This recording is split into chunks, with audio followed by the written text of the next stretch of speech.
Good day everyone, I am Joyce Maxine Bayaras from BTLED 3 ICT. So in this video, I will be sharing with you my reaction and evaluation with the fireworks Dreamweaver. So let's start. Let's define first what is fireworks Dreamweaver.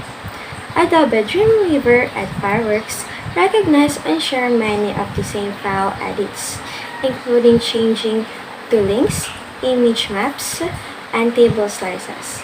And Dreamweaver and fireworks provide a streamlined workflow for editing, optimizing, and placing web graphics files in HTML pages.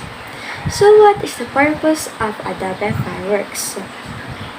Adobe Fireworks is a software to help you create mock-ups of websites and user interfaces, as well as fireworks and interactive prototypes.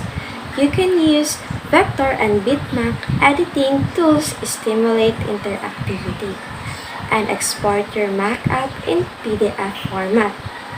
And next, what is the purpose of Adobe Dreamweaver?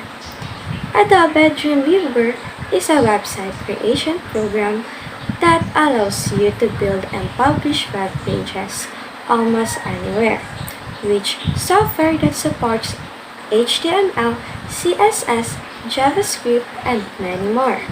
Dreamweaver is useful for a variety of web designers, from beginners to advanced professionals. And lastly, what is the difference between Dreamweaver and fireworks? While Dreamweaver focuses on overall website coding and structure, fireworks focuses on designing elements. That would be all. Thank you.